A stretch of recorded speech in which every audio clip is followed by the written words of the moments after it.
Moving on, China has increased efforts to produce homegrown Australian lobsters to minimise its reliance on foreign exports.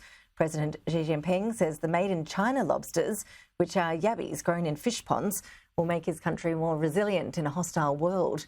The Trade Minister Don Farrell has returned to Australia without any progress on Beijing's tariffs, which are crippling Australian exporters. The wine industry has been one of the worst affected, claiming China is essentially zero profit for exporters. The Assistant Trade Minister, Tim Ayres, says lifting trade impediments is the government's main focus moving forward. Well, let's see. The first thing to do is unwind these trade impediments. That's what the government's been focused on. And of course, in every market that we're in, making sure that there's not, fake replicas of Australian products is absolutely a focus of the trade. Well, now on the future of the Quad alliance following US President Joe Biden's last-minute cancellation of his Australian trip. Doubts remain as to when the four-nation meeting will be rescheduled. However, some critics say it might not be for a while. Joining us live now from Seoul is CEO of the Perth USAsia Centre, Gordon Flake. Gordon, good to see you. Thanks for your time. It is a bit of a blow for the Australian government, isn't it? We're always keen, of course, to host the US president on home soil, but it appears the Quad just isn't at the top of Joe Biden's list of priorities right now. Well, I think first and foremost on his priorities is the full faith and credit of the United States. And so the domestic political situation in the United States is not good, and the risk that the United States might actually default on its loans is something that is probably even a greater concern to Australia, India, and Japan, the other members of the Quad.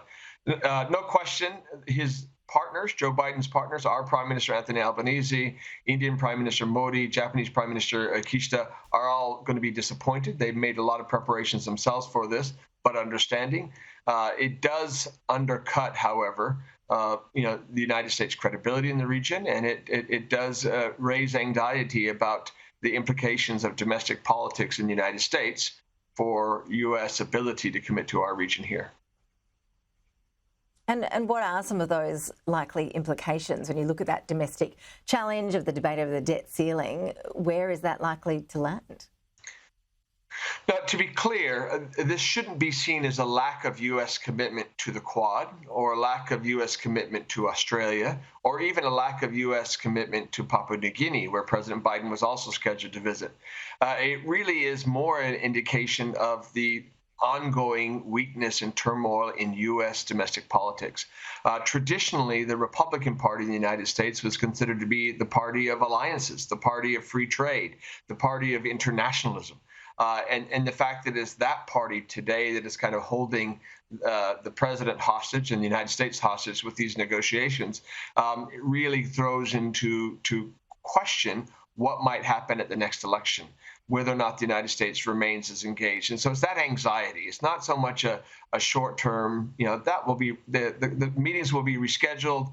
There will be a Quad meeting of sorts on the sidelines of the G7 meetings this week in Japan. But there is justifiable anxiety about the impact of U.S. domestic politics on the U.S. position in the world. You mentioned the G7. What are your expectations as to what we'll see come out of those talks? Well, again, like most G7 meetings, it's G7 plus. It's important that I'm in Seoul here today. The South Korean president, President Yoon Suk-yeol, has been invited. Our prime minister has been invited. Others who are not normally members of the G7 will be there. So it's a good opportunity to address a lot of global issues that are of interest to Australia, Korea, and the rest of the world. I don't know that I anticipate any breakthroughs, but there's no question that they're going to be intensely focused on the ongoing struggles in the ongoing battle, if you will, in Ukraine. And obviously, I think much of the Quad agenda will be pushed in that direction as well. But it's good to see the world gathering in Hiroshima, a reminder of how much is at stake in a world that could be once again slipping back into conflict. Yeah, a big week ahead for our Prime Minister on the world stage. Gordon Flake, always appreciate your analysis. Thank you. My pleasure. Thank you.